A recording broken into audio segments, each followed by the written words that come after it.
கிறிஸ்துவின் சபையார் உங்களை வாழ்த்துகிறார்கள். கர்த்தருக்குள் அன்பான சகோதர சகோதரிகளே, உங்கள் அனைவருக்கும் ஆண்டவர் இயேசு கிறிஸ்துவின் நல்ல நாமத்தினாலே வாழ்த்துக்களையும் ஸ்தோத்திரங்களையும் சொல்லிக்கொள்கிறேன்.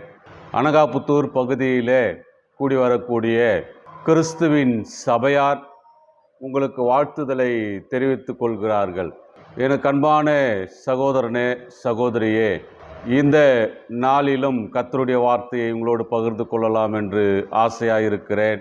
பரலோகத்தின் தேவன் நமக்கு உதவி செய்வாராக. இந்த வேளையிலே மார்க்கு எழுதின சுவிசேஷ புஸ்தகம் 10ஆம் அதிகாரத்திலிருந்து நாம் கர்த்தருடைய வார்த்தையை தியானிக்கும்படியாக இருக்கிறோம். 10ஆம் அதிகாரத்தில் வசனங்கள் 17 நாம் கவனிக்கும் பொழுது, அங்கே ஒரு வாலிபன் இயேசு கிறிஸ்துவினிடத்தில் வரக்கூடியவனாய் இருக்கிறான். இந்த வாலிபன் இயேசுவினிடத்தில் வந்து நித்திய ஜீவனை நான் சுதந்தரித்து கொள்ள வேண்டும், அதற்கு நான் என்ன செய்ய வேண்டும் என்று கேட்கக்கூடியவனாக இருக்கிறான். இந்த சம்பவத்தில் வந்த வாலிபன் சாதாரண மனிதனாக இல்லை. ஏனென்றால் அவனுக்கு நல்ல ஒழுக்கம் இருந்திருக்கிறது. அவன் தேவனுடைய கட்டளையை கைக்கொண்டு வாழ்க்கை நடத்தக்கூடியவனாய் இருந்திருக்கிறான். நித்திய ஜீவனை பற்றிய ஆர்வமும் அவனுக்கு இருந்திருக்கிறது. ஒரு நல்ல ஒழுக்கமுள்ள மனிதன், தேவனுடைய கட்டளையை கீழ்ப்படிந்து நடந்திருக்கக்கூடிய ஒரு மனிதன், நித்தியத்தினுடைய வாஞ்சையும் ஆர்வமும் அவனிடத்தில் காணப்பட்டிருக்கிறது.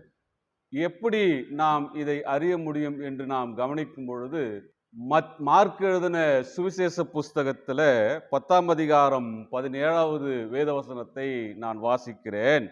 பின்பு அவர் புறப்பட்டு வழியிலே போகையில் ஒருவன் ஓடி வந்து அவருக்கு முன்பாக முழங்கால் படியிட்டு, நல்ல போதகரே, நித்திய ஜீவனை சுதந்தரித்து கொள்ளும்படி நான் என்ன செய்ய வேண்டும் என்று கேட்டான்.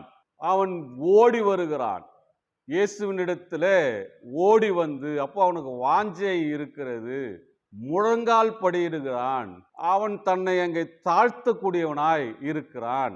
இந்த மனிதனை குறித்து வேதம் சொல்லுகிறது, அவன் ஒரு வாலிபன் என்று நாம் மற்ற சுவிசேஷ புஸ்தகங்களிலே நம்மால் வாசிக்க முடியும். இந்த வாலிபன் இயேசுவினிடத்தில் வந்து ஓடி வந்து, அதுவும் முழங்கால் படியிட்டு, நித்திய ஜீவனை சுதந்தரித்து கொள்ள நான் என்ன செய்ய வேண்டும் என்றான்.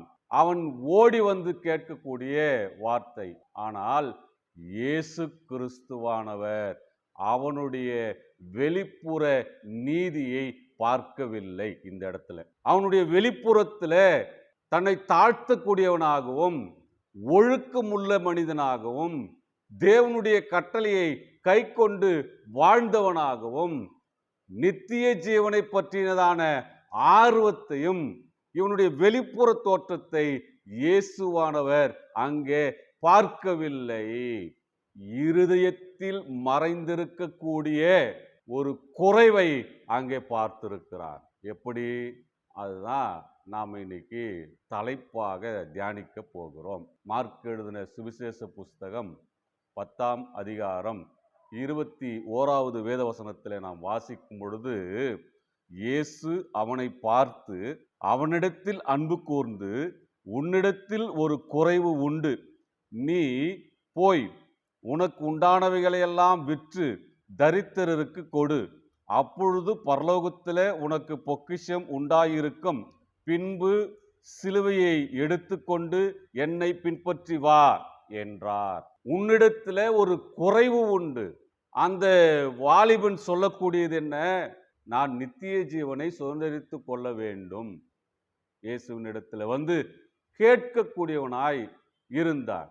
இயேசு அந்த வாலிபனுக்கு சில பதில்கள் சொன்னார். என்னை நல்லவன் சொல்லாத, தேவன் ஒருவரை தவிர ஒருவரும் நல்லவன் இல்லை. நீ ஜீவனிலே பிரவேசிக்க விரும்பினால் என்ன செய்யணும் அப்படின்றத சொல்றார். 19வது வேத வசனத்துல நாம் வாசிக்கும் பொழுது, விபசாரம் செய்யாதிருப்பாயாக, கொலை செய்யாதிருப்பாயாக, களவு செய்யாதிருப்பாயாக, பொய்சாட்சி சொல்லாதிருப்பாயாக, வஞ்சனை செய்யாதிருப்பாயாக, உன் தகப்பனையும் உன் தாயையும் கனம் பண்ணுவாயாக என்கிற கற்பனைகளை அறிந்திருக்கிறாயே என்றார். அதற்கு அவன், போதகரே, இவைகளையெல்லாம் என் சிறுவயது முதல் கை கொண்டிருக்கிறேன் என்றான். இந்த வாலிபன் நியாயப்பிரமாணத்துடைய சட்டத்தை சிறு வயது முதல் கை கொண்டிருக்கிறேன் என்று சொல்லுகிறார். மத்தேயு சுவிசேஷத்துக்கு நாம் போனோம்னா, மார்க்கு சுவிசேஷத்துல நாம் கவனிப்போமானா, இன்னும் லூக்கா சுவிசேஷத்துல நாம் கவனிப்போமானால், இந்த வாலிபனே கேட்கிறார், இன்னும் என்னிடத்தில் குறைவு என்ன?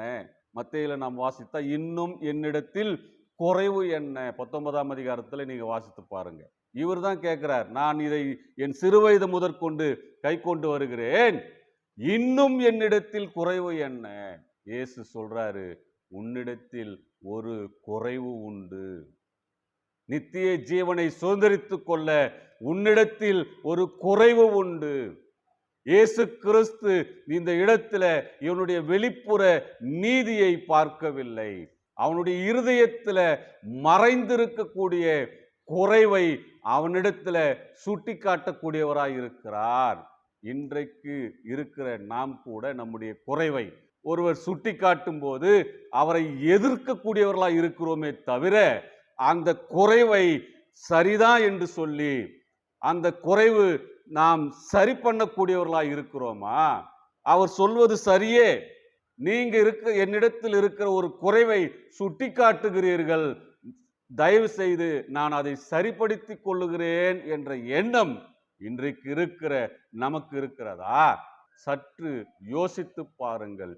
இயேசு கிறிஸ்துவானவர் இந்த இடத்துல அந்த வாலிபனுடைய வெளிப்புற நீதியை பார்க்கவில்லை. அவன் சிறு வயது முதற்கொண்டு கர்த்தருடைய வார்த்தையை கீழ்ப்படிந்தவனாயிருந்திருக்கிறான்.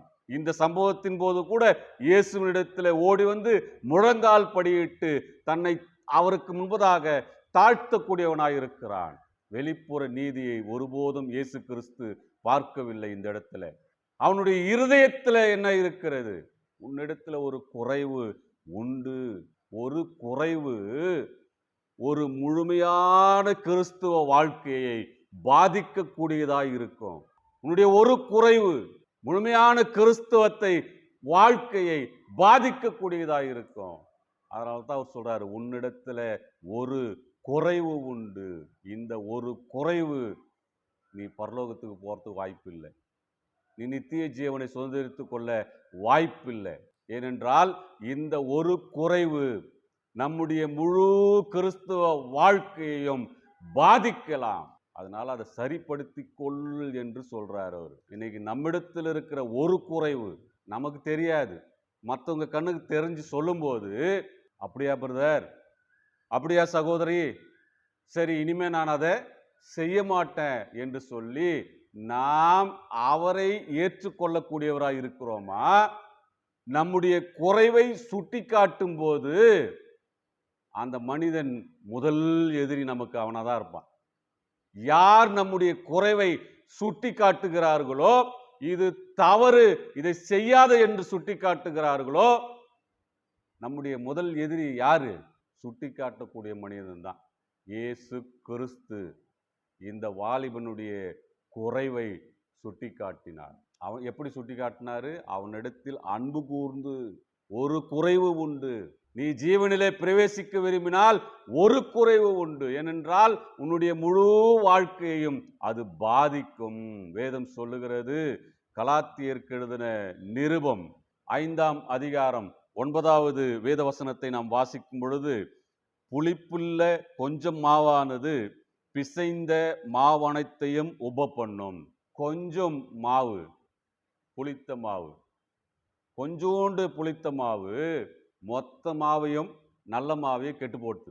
இன்றைக்கு இருக்கிற நாம் கூட கொஞ்சம் தானே, இதுதானே, அதுதானேன்னு சொல்லிட்டு நம்ம தவறான உபதேசங்களை, சபைக்குள்ளே கூட இன்னைக்கு கொண்டுன்னு வந்துன்னு இருக்கோம். இது ஒன்றும் பெருசு இல்லை, இது ஒன்றும் பெரிய தவறு இல்லை. ஆண்டவர் ஏற்றுப்பாரு. ஆண்டவர் சொல்லாததெல்லாம் நம்ம செஞ்சுன்னு இருக்கிறோம். கொஞ்சம் புளித்தமா, ஒரு குறைவு உன்னை பரலோகத்திற்கு போக தடை பண்ணக்கூடிய குறைவாய் இருக்கிறது. கொஞ்சம் புளித்தமா எல்லா மாவையும் கெட்டு போக பண்ணும். வேதம் சொல்லுகிறது, லூக்கா சுவிசேஷம் 16ஆம் அதிகாரம் வசனம் 10, கொஞ்சத்திலே உண்மை உள்ளவன் அநேகத்திலும் உண்மை உள்ளவனாய் இருக்கிறான். கொஞ்சத்திலே அநீதி உள்ளவன் அநேகத்திலும் அநீதி உள்ளவனாய் இருக்கிறான். இந்த கொஞ்சம் என்பது நம்ம எந்த அளவுக்கு கேடுள்ளதாக்குது பாருங்க.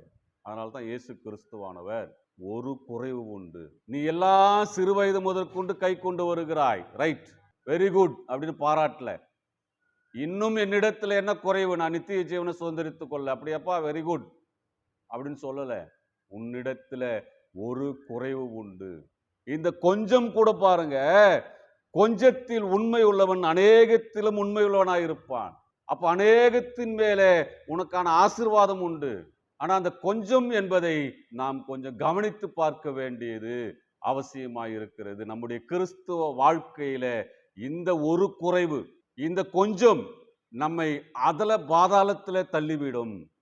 நாம் எதிர்நோக்கும் பிரயாசம் வீணாகிவிடும். அதனால்தான் இயேசு கிறிஸ்து, உன்னிடத்துல ஒரு குறைவு உண்டு. அவர் எதை பார்க்கல? இன்னைக்கு நாம் எதை பார்த்துன்னு இருக்கிறோம்? ஒரு மனுஷனை, சரீரத்தினுடைய காரியங்களை. அவர் வசதி வாய்ப்போடு இருக்கிறாரா? அவர் பணபலத்தோடு இருக்கிறாரா? அவர் கார் பங்களாவோடு இருக்கிறாரா? அவர் தான் நீதிமான். இது உண்மை. கிறிஸ்துவ வாழ்க்கையில இதுதான் உண்மை நடந்துகின்னு இருக்கு. வசதி வாய்ப்போடு கார் பங்களாவோடு இருக்கிறவன் நல்லவராயிடுறாரு. ஒன்றும் இல்லாத ஒரு ஏழை ஊழியக்காரன் கெட்டவனாயிடுறான். ஒன்றும் இல்லாத ஒரு ஏழை கிறிஸ்தவர்கள் கெட்டவராயிடுறாங்க, அநியாயக்காரனாயிடுறாங்க.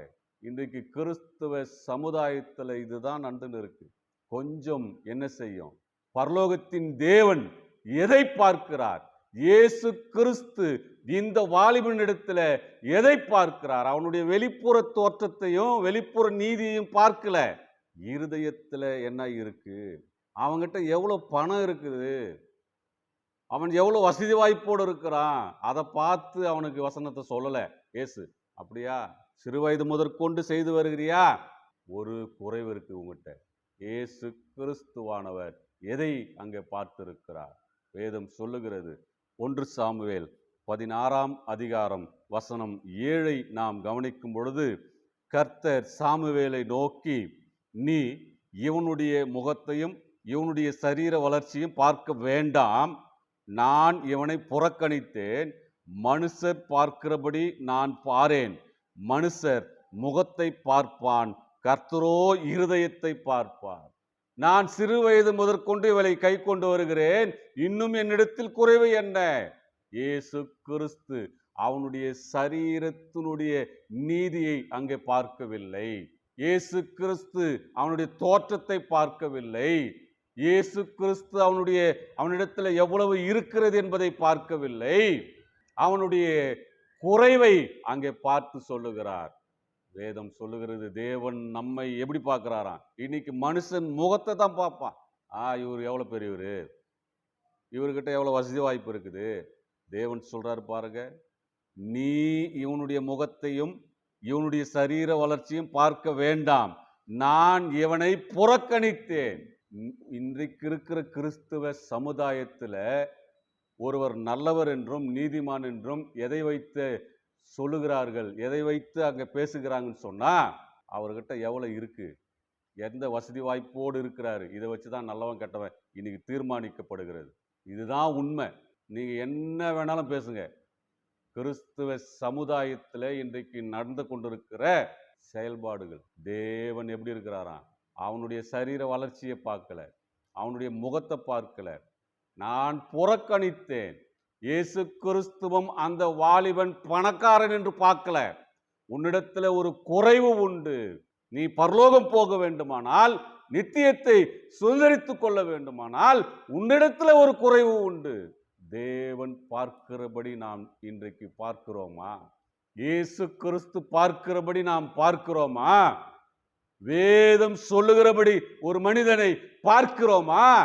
எனக்கு அன்பான சகோதரனே, சகோதரியே, அப்படி இல்லையே. அவர் கெட்டவராகவே இருந்தாலும் நீங்க தான் பரலோகத்துக்கு போவீங்க, நீங்க தான் நீதிமானு, எப்படி புகழுறோம். இந்த புகழ்ச்சியே அநியாயம். வேதம் அதை ஒருபோதும் அனுமதிக்கிறது இல்லை. இயேசு கிறிஸ்து அந்த மனிதனை புகழல. நான் சிறு வயது முதற்கொண்டு இதெல்லாம் செய்து வருகிறேன்னு சொன்னோம்னே அப்படியா கைத்தட்டி பாராட்டல. உன்னிடத்துல ஒரு குறைவு உண்டு. நித்திய ஜீவனை சுதந்திரித்துக் கொள்ள வேண்டுமானால் உன்னிடத்துல ஒரு குறைவு உண்டு. இன்றைக்கு நாம் நித்திய ஜீவனை சுதந்திரித்துக் கொள்ள வேண்டுமானால் நம்மிடத்துல என்ன குறைவு உண்டு என்பதை நாம் கவனிக்க வேண்டியது அவசியம். அதை சரி பண்ண வேண்டும். வேதம் சொல்லுகிறது இல்லையா? மத்தேயு சுவிசேஷம் 15ஆம் அதிகாரம் வசனம் 8, இந்த ஜனங்கள் தங்கள் வாயினால் என்னிடத்தில் சேர்ந்து தங்கள் உதடுகளினால் என்னை கனம் பண்ணுகிறார்கள், அவர்கள் இருதயமோ எனக்கு தூரமாய் விலகி இருக்கிறது. இருதயம் விலகினா ஒரு பிரயோஜனமும் இல்லை. வாயினாலே என்ன பண்றாங்களாம்? என்னிடத்தில் சேர்ந்து. வாயில சேர்றதும் உதட்டுல கனம் பண்றதும் ஒரு பிரயோஜனம் இல்லை. இன்னைக்கு ஆராதனை வேலையில பாருங்க, பாடல கர்த்தரை வாயை திறந்து பாடலான்னா பாட்டே வராது. ஊழியர் பார்க்குற நேரத்தில் வாய் மட்டும் அசையும். வாய் அசைதா பாடுதான்னு ஊழியக்காரனுக்கு தெரியாதா? பார்க்குற ஊழியக்காரனுக்கு வாய் மட்டும்தான் எம்ம சத்தமாக இப்போ ஆவியில் பாடுற மாதிரி இருக்கும், வாய் மட்டும். ஆனால் இருதயம் எப்படி இருக்குது? கர்த்தர் இருதயத்தை பார்க்கிறார். கர்த்தருடைய சமூகத்திலிருந்து நாம் கர்த்தரை மகிமைப்படுத்தி, தேவனை மகிமைப்படுத்தி நாம் பாடுகிறோமா? யோசித்து பாருங்க. ஊழியக்காரனுக்காக பாடாத, அங்க இருக்கிற விசுவாசிக்காக பாடாத, அங்க இருக்கிற மற்ற மக்களுக்காக நீ பாடாத. தேவனை ஆராதிக்கக்கூடிய இடத்துல, தேவனை தொழுது கொள்ளக்கூடிய இடத்துல உன்னுடைய செயல்பாடு எப்படி இருக்கிறது என்பதை சற்று யோசித்து பாருங்கள். இருதயம் விலகி இருக்கிறதா? முழு இருதயத்தோடு கர்த்தரை நாம் ஆராதித்து கொண்டிருக்கிறோமா? யோசித்து பாருங்க. கொஞ்சம் ஒரு குறைவு. நான் எல்லாத்திலையும் நீதிமானா இருக்கிறேன், இவைகள் எல்லாம் என் சிறு வயது முதற்கொண்டு, நீங்க சொல்றது சிறு வயது முதற்கொண்டு நான் செஞ்சுன்னு இருக்கிறேன், நான் பரலோகம் போயிட முடியுமா? இயேசு சொல்றாரு, ஒரு குறைவு உண்டு. நான் ஞானஸ்நானம் எடுத்ததுலேருந்து இது வரைக்கும் ஒரு ஞாயிற்றுக்கிழமை கூட நான் தவறுனதே இல்லை. கர்த்தருடைய பந்தியில கை கொள்ளாம நான் தவறுனதே இல்லை. பரலோகம் போயிடுவோமா? வருஷத்தில் 52 வாரமும் கர்த்தருடைய சபையில நான் இருப்பேன். கர்த்தருடைய பந்தியை நான் கையிடுவேன். நான் தவறுனதே இல்லை. பரலோகம் போயிடுமா? நாம் இதை தான் யோசித்துன்னு இருக்கிறோம். 52 வாரம் நான் கர்த்தருடைய பந்தியை கை கொண்டுனா, சபைக்கு நான் போயிட்டேன்னா நான் பரலோகம் போயிடுவேன், எனக்கு பரலோகத்தில் ஒரு இடம் இருக்குது. இதை தான் நாம் இன்னைக்கு யோசித்துன்னு இருக்கிறோம். வாய்ப்பில்லை ராஜா. அந்த கனவு நமக்கு இருக்குமானா வாய்ப்பில்லை ராஜா. இது என் சிறு வயது முதற்கொண்டு கை கொண்டு வருகிறேன் சொன்னவருக்கே ஒரு குறைவு உண்டு. நாம் எப்படி இருக்கிறோம்? நம்மிடத்துல இருக்கக்கூடிய குறைவு என்ன? சற்று யோசித்து பாருங்கள். இந்த ஜனங்கள் தங்கள் வாயினால் என்னிடத்தில் சேர்ந்து, என்ன குறைவு? முழு இருதயம், முழு ஆத்துமா, முழு மனம் அங்க இல்லை.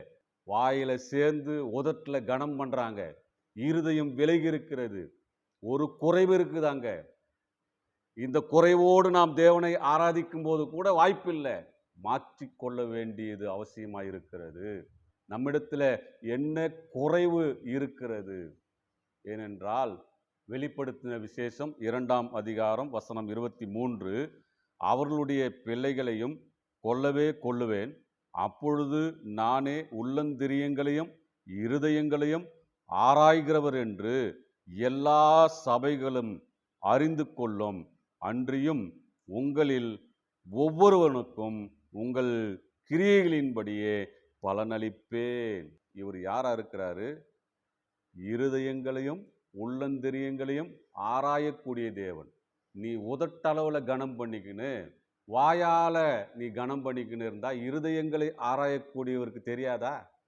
இந்த வாலிபன் சிறு வயது முதற்கொண்டு கை கொண்டு வருகிறேன் என்று சொன்னாரே, இந்த வாலிபன் மார்க்கு சுவிசேஷம் 10ஆம் அதிகாரம் 17வது வேதவசனத்தை நாம் வாசிக்கும் பொழுது, இந்த வாலிபன் ஓடி வருகிறான், தன்னை இயேசுவுக்கு முன்பதாக தாழ்த்துகிறான்.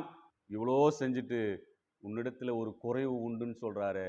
நீ ஓடி வந்து முழங்கால் படியிட்டாலும் அங்கே உன்னை தாழ்த்தினாலும் இருதயங்களையும் உள்ளந்தரியங்களையும் ஆராய்ந்து அறியக்கூடியவருக்கு தெரியாதா உன்னுடைய உள்ளத்துல என்ன இருக்குதுன்னு?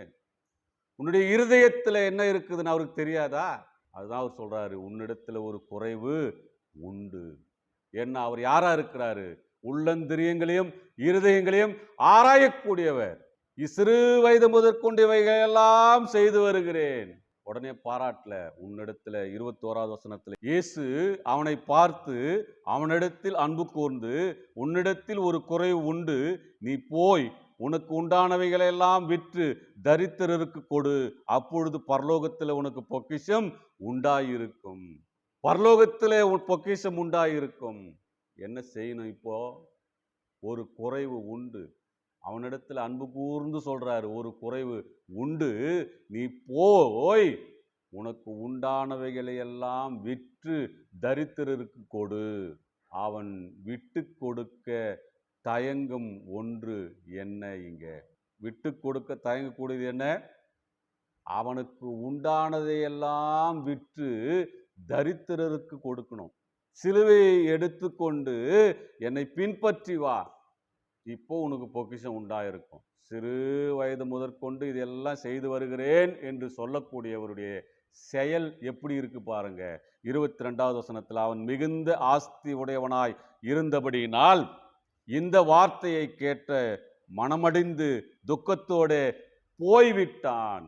உனக்கு உண்டானவைகளை விற்று தரித்திரருக்கு கொடு என்று சொன்ன அந்த வார்த்தையை கேட்டு மனமடிந்து துக்கத்தோடு போயிட்டாராம். விட்டு கொடுக்க வேண்டியதை விட்டு கொடுக்கல, இழக்க வேண்டியதை இழக்கல, ஒதுக்க வேண்டியதை ஒதுக்கல, வெறுக்க வேண்டியதை வெறுக்கல.